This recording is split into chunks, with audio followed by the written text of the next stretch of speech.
wal jawarihi, dan bukti benarnya pengakuan bil qauli, dengan ucapan. Kita mengakui dengan ucapan kita bahwa asyhadu an la ilaha illallah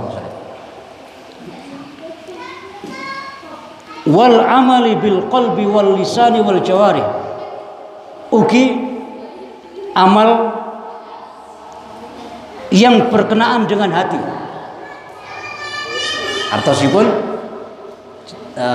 mengakui kebenarannya di dalam hati, wal lisan samion, wal jawari, dan jawari artosipun anggota badan.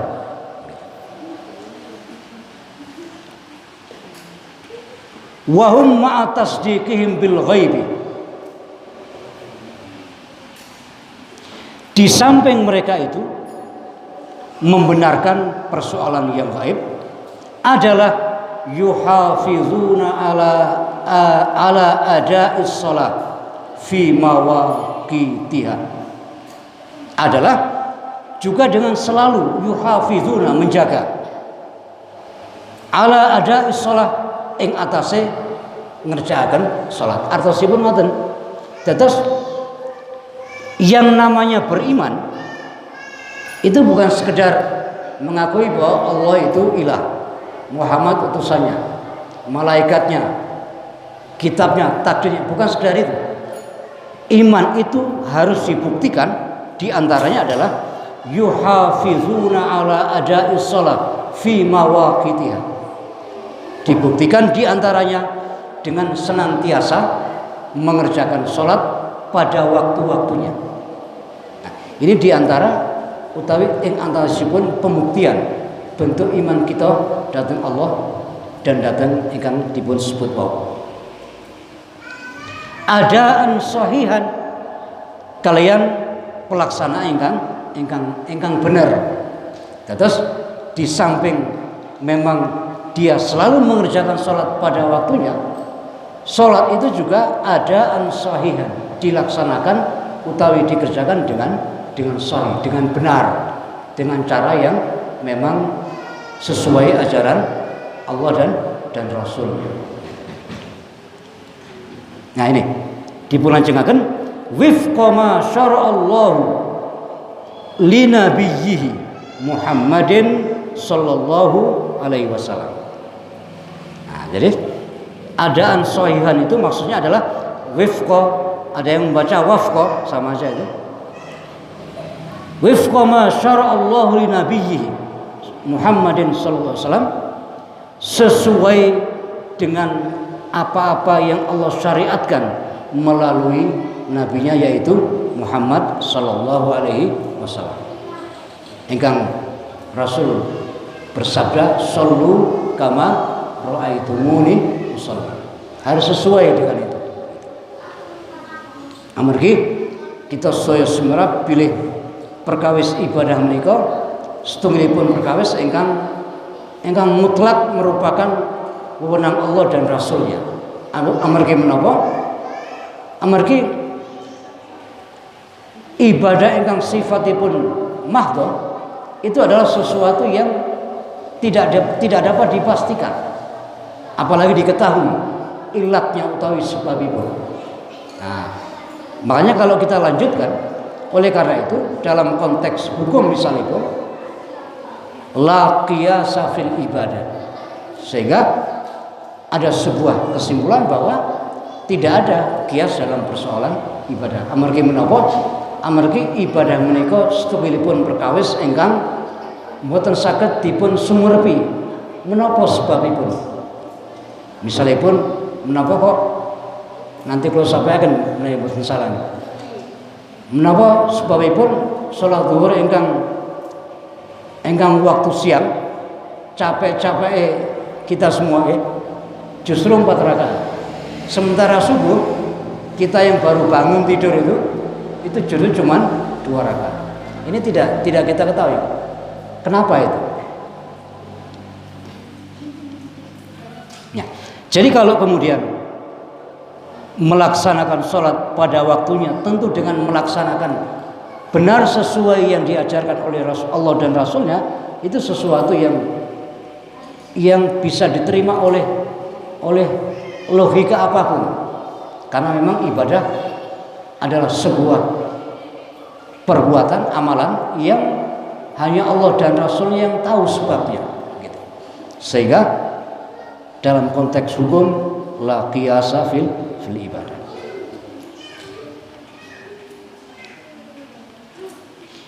Di samping senantiasa mengerjakan sholat wau, ingin menikah wa mimma a'tainahum minal mali, wa mimma, dan dari apa-apa atau sesuatu, a'tainahum, yang kami telah berikan kepada mereka, minal mal, dalam bentuk harta, itu yukhrijuna sadaqata amwalihim, kemudian mereka mengeluarkan, membelanjakan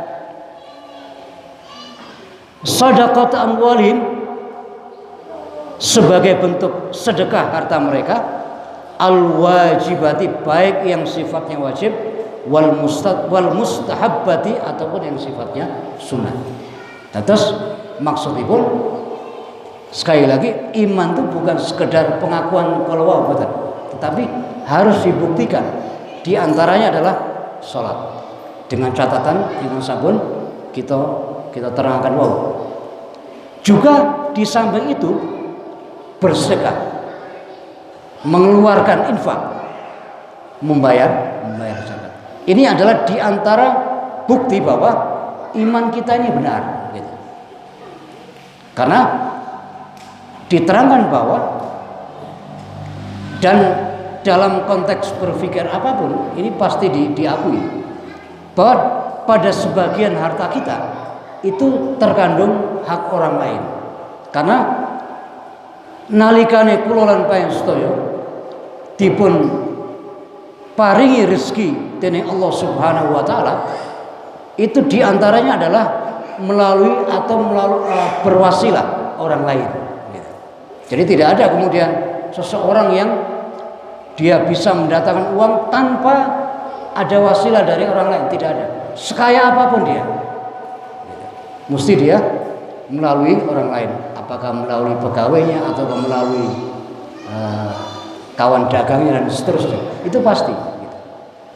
Sehingga kalau kemudian pada sebagian harta kita itu ada hak orang lain, itu sesuatu yang seharusnya bisa diterima oleh akal siapapun. Artinya kalau kemudian berzakat atau berinfak itu merupakan sebagian dari benarnya iman seseorang, itu benar. Artinya memang harus seperti itu orang beriman.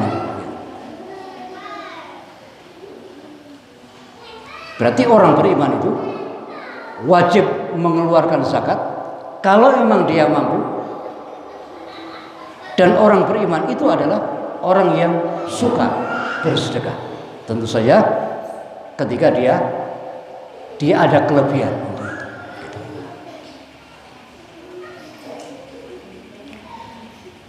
Jamaah yang berbahagia,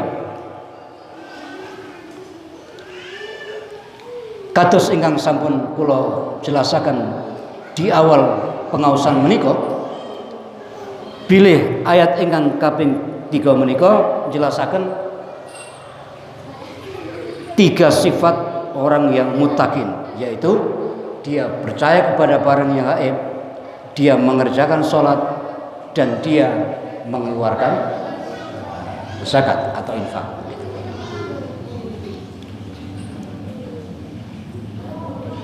Selanjutnya, sifat berikutnya dari orang-orang yang muttaqin itu adalah walladzina, lan wong-wong yu'minuna kang padha iman bima kelawan barang unzila ilaika kang den turunake maring sira Muhammad, wa ma unzila min qablika, lan marang barang kang den turunake marang sadurunge sira Muhammad. Artosipun di antara sifat orang muttaqin itu adalah dia juga harus beriman kepada kitab yang diturunkan kepada Muhammad sallallahu alaihi wasallam, yaitu Al-Qur'an. Kalau ada orang mengaku beriman tetapi kemudian mengingkari kandungan Al-Qur'an, maka keimanan seseorang tersebut tentu saja boleh dipertanyakan. Sebab ajaran Islam yang notabene diantaranya adalah berbicara persoalan akidah, itu kita tahunya adalah diantaranya dari Al-Quran itu. Kalau kemudian kandungan Al-Quran itu walaupun sebagian diingkari, itu artinya ada sesuatu yang tidak benar pada akidahnya gitu. Jadi kalau kemudian diantara sifat muttaqin itu adalah tiang ingkang percaya kepada Al-Quran, ini sebuah kemestian. Ataupun tiang muttaqin itu sifatnya diantaranya adalah dia harus beriman kepada Al-Quran itu. Al-Quran itu harus menjadi panduan itu.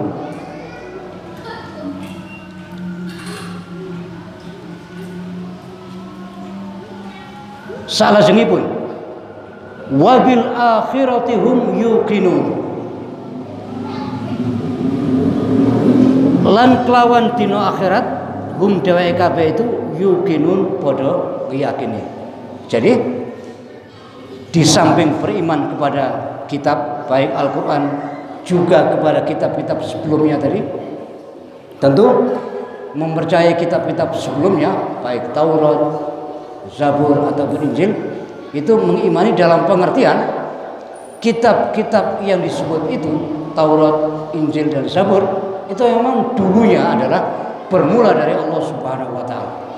Adapun kemudian dalam perkembangannya kitab itu bagaimana bentuknya, itu wallahu a'lam bishawab.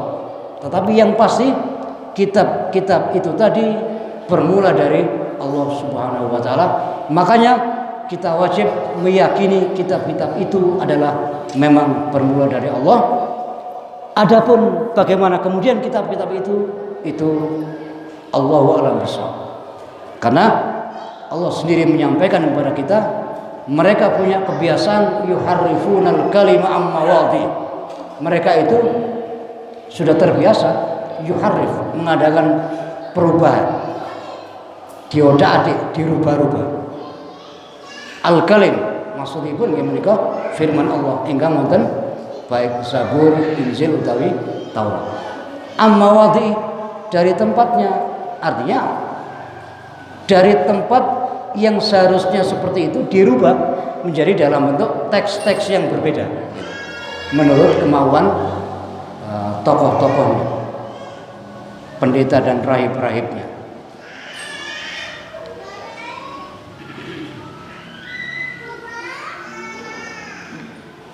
Dipun jelasaken wonten tafsir menika,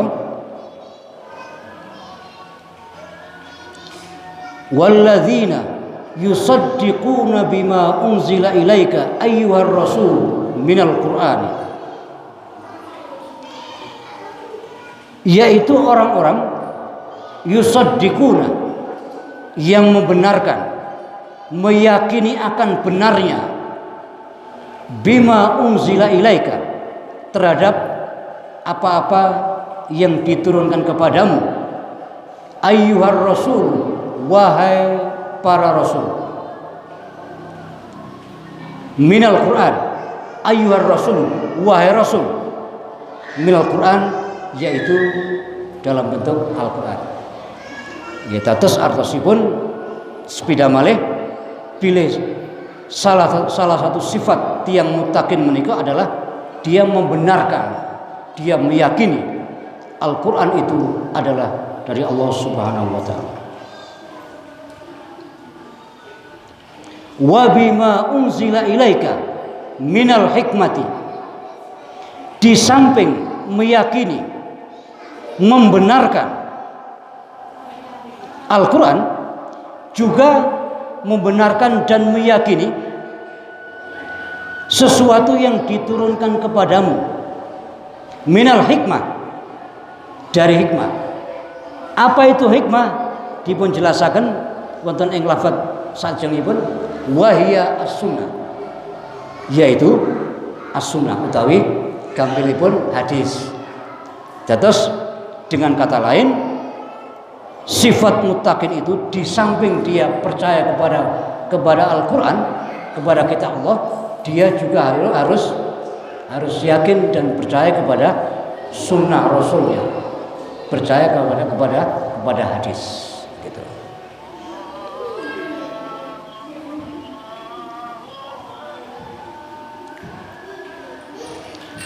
Kita lanjutkan. Wa bi kulli ma unzila min qablika 'ala rusuli min kutubin,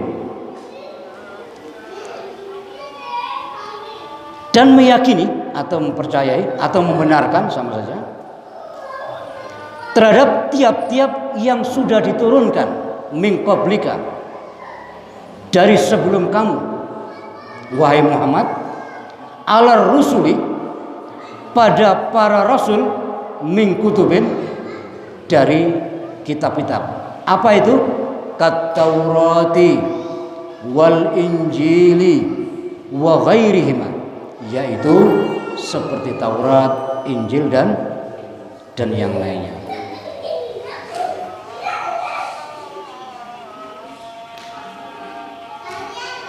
Salah pun wa yusaddiquna bidaril hayati ba'dal mauti wa ma fiha minal hisabi wal jazai.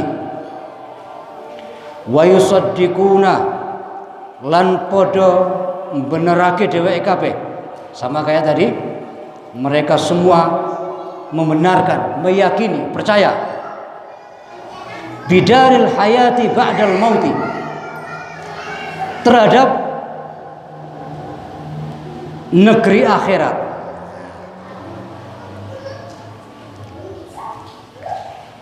ba'dal maut, yang itu adanya setelah kematian kita itu. Jadi bukan sekedar apa yang disebut tadi, tetapi bahwa terhadap hari akhirat, kehidupan setelah ini, itu kita semua juga harus meyakininya. Wa ma fiha, dan apa-apa yang terjadi padanya. Artinya apa-apa atau sesuatu yang terjadi pada hari akhirat itu. Apa itu?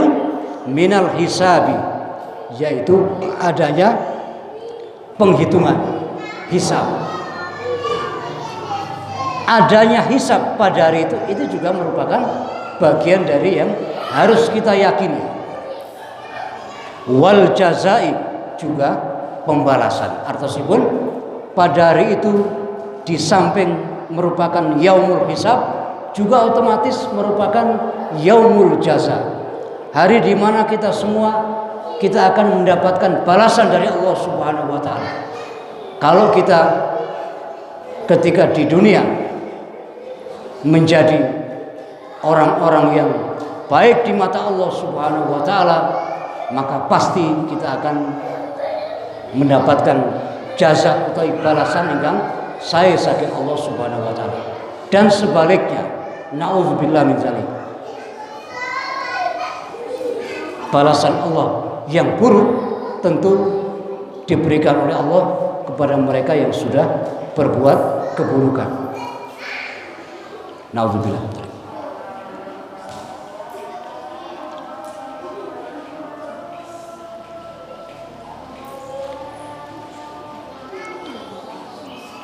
Salajengipun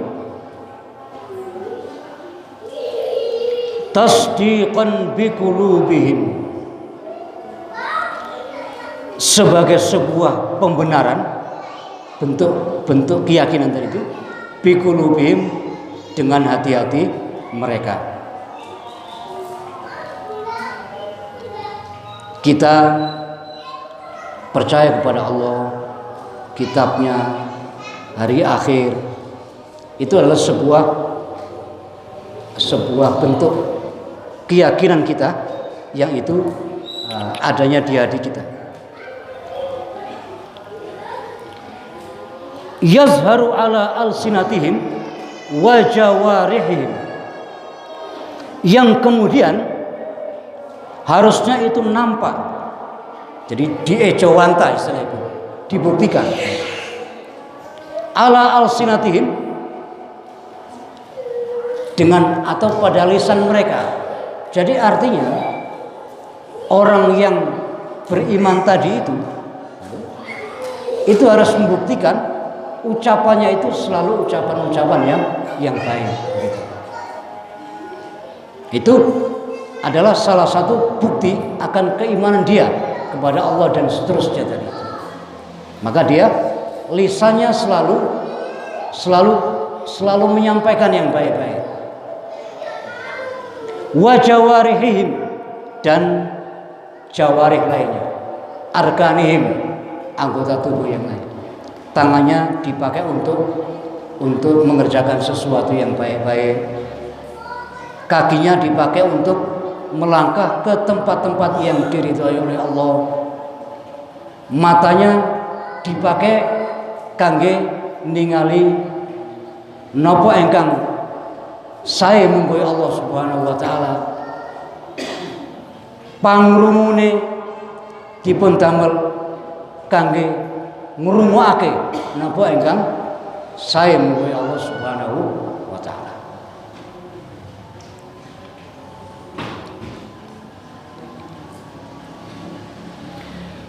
Wa khassa yaumal akhirati bidzikri, wa khassa yaumal akhirati bidzikri,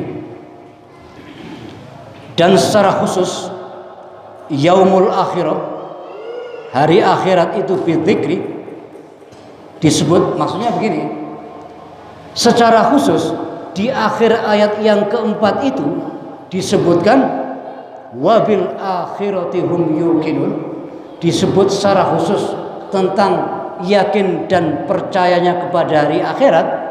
Itu maksudnya adalah atau sebabnya adalah li'annal imana bihi, karena mengimani hari akhirat itu adalah min a'zamil bawa'isi, adalah di antara hal yang paling besar.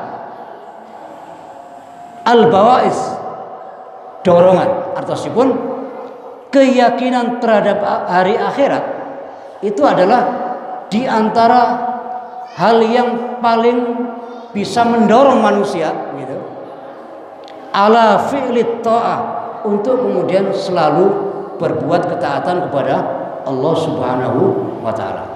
Nah, oleh karena itu kalau orang-orang yang ateis, yang notabene tidak percaya akan adanya hari akhirat itu, mereka melakukan apa saja gitu, karena tidak ada dorongan tadi. Berbeda kalau orang itu beriman kepada hari akhirat, yang notabene pada hari akhirat itu adalah yaumul hisab dan yaumul jaza, sehingga nanti itu mendorong dia untuk kemudian fi'lut ta'at, dia akan melakukan ketaatan kepada Allah Subhanahu wa taala. Juga wajtinabul muharramat, juga mendorong orang itu tadi untuk senantiasa ngedoi saking pira-pira ingkang dipun haramaken dening Allah Subhanahu wa taala. Makanya kalau orang yang tidak yakin kepada hari pembalasan, istilah itu napa? Wal kedul atau sipun napa mawon dilampahi gitu. Napa mawon dipangan wonten kasaripun. Wa muhasabatin nafs, dan mendorong dia untuk muhasabah atau sipun senantiasa metani awake piyambak menika. Kita ini sudah senantiasa taat kepada Allah atau belum? Apakah kita sudah berupaya untuk senantiasa menjauhi apapun yang dilarang oleh Allah, atau ada sebagian yang belum? Senantiasa seperti itu, muhasabatun nafs, metani awake piyambak kula lan panjenengan sedaya.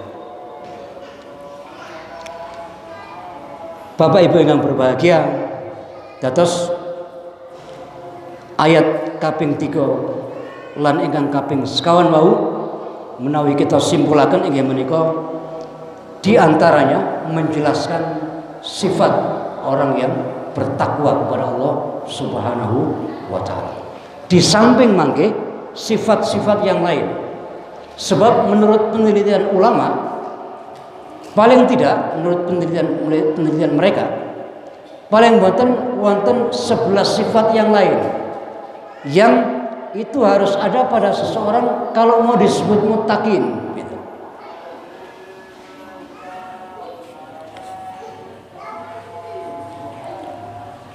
Jadi hal menika mangke saged kita sampaikan wonten ing kesempatan salajengipun. Kita telasaken ngantos ayat ingkang kaping gangsal ya. Ulaika ala hudam mir rabbihim. Mengkono-mengkono iku ing atase pituduh saking Tuhane. Artinya mereka yang tadi disebut itu adalah karena mendapat petunjuk dari Allah Subhanahu wa taala. Wa ulaika humul muflihun. Dan mereka-mereka itulah yang muflih, mendapat kabegjan, mendapat kebahagiaan dari Allah Subhanahu wa taala. Dipun terangkan wonten ing tafsir menika, ashabu hadhihi sifati, ashabu hadhihi sifati, utawi pemilik sifat-sifat ini, sifat-sifat ingkang sampun kita sebutaken wau, baik wonten ing ayat ingkang kaping 3 utawi wonten ing ayat ingkang kaping sekawan, itu adalah ala nurin mir rabbihim. Itu adalah atas nur dari Tuhannya, atosipun karena memang mendapat petunjuk, mendapat sinar saking Allah Subhanahu wa taala. Wa bi taufiqi min khaliqihim, dan karena mendapat taufik dari Khaliqnya, yaitu Allah Subhanahu wa taala. Wa hadihim, lan mendapat petunjuk saking hadihim, zat ingkang maha memberi petunjuk kepada mereka, inggih menika Allah Subhanahu wa taala. Wa humul faizuna, dan mereka itulah wong-wong kang padha faizun, bejo, yaiku alladzina wong-wong adraku ma talabu, yang mereka itu semua mendapatkan apa yang mereka tuntut, memperoleh apa yang mereka cari.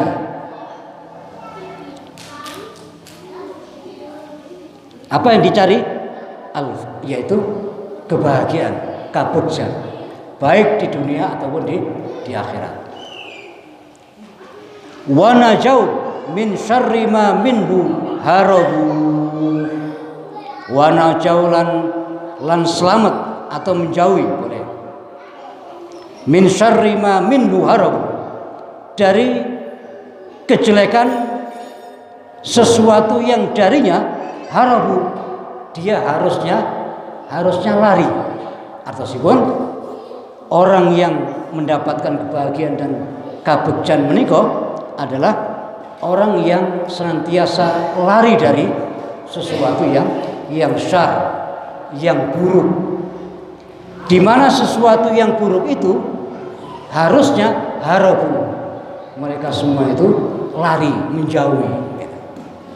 Jadi di antaranya adalah kalau kita ingin mendapat kebahagiaan, maka kita harus lari dari sesuatu yang disebut dengan syar tadi itu, sesuatu yang jelek, yang buruk, yang tidak dikehendaki oleh Allah Subhanahu wa taala. Bapak yang berbahagia, Ibu juga mustamiin sekalian, mengatakan menika pengaosan ing dalu menika mugi dadosaken pitedah kagem kula lan panjenengan sedaya. Menawi wonten ingkang dipun sampaikan, monggo.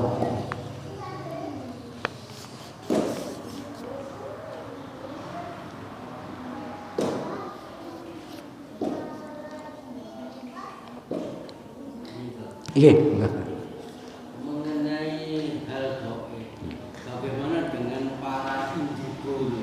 Oh iya. Itu diridhoi Allah apa anu?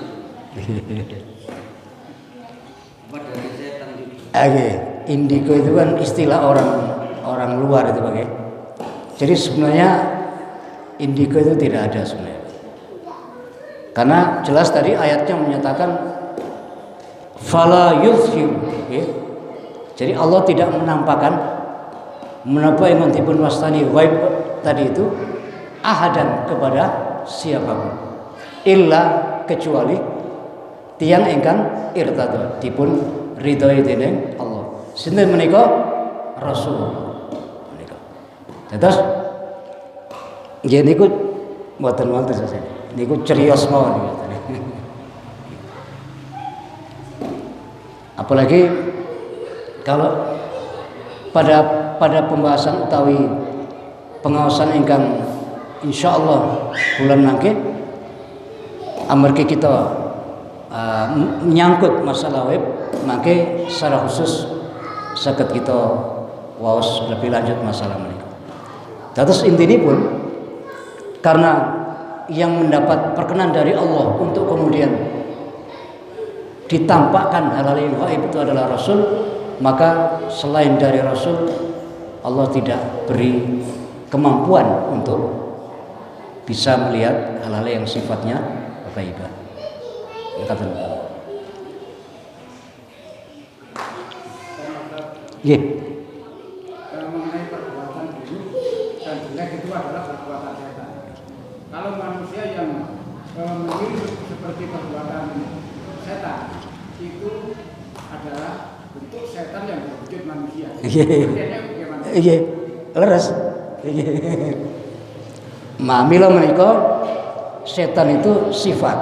Jadi setan itu bukan makhluk atau sipun dia bukan merupakan makhluk khusus. Gitu. Terbukti ingat ataupun ya surah niku wau syayatinal ins wal jin. Jadi setan itu bisa berupa manusia, bisa berupa jin. Jadi itu bahasa tegasnya bisa seperti itu. Jadi ketika seseorang naudzubillah min dzalik seseorang itu berbuat sesuatu yang melanggar aturan Allah, berarti dia setan. Artinya sifat itu adalah sifatnya setan. Walaupun hakikatnya dia adalah manusia. Maka tadi baik.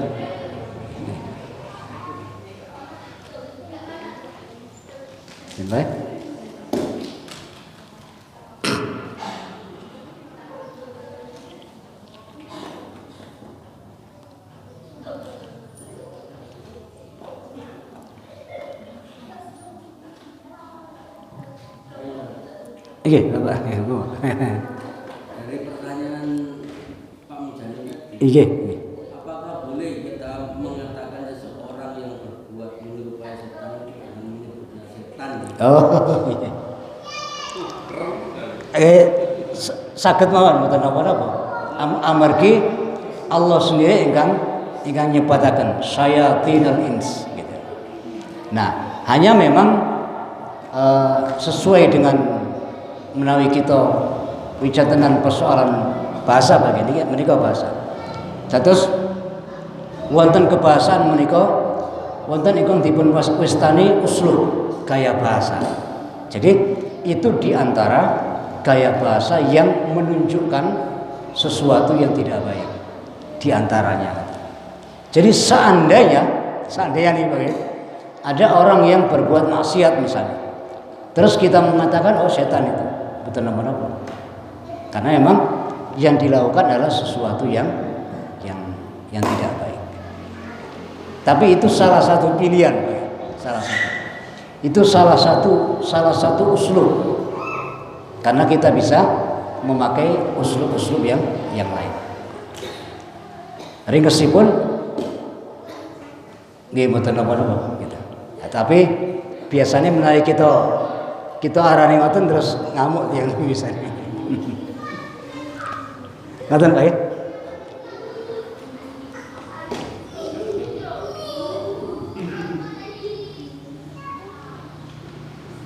Sampun? Makatan mugi-mugi manfaat. Walafuminkum. Assalamualaikum warahmatullahi wabarakatuh.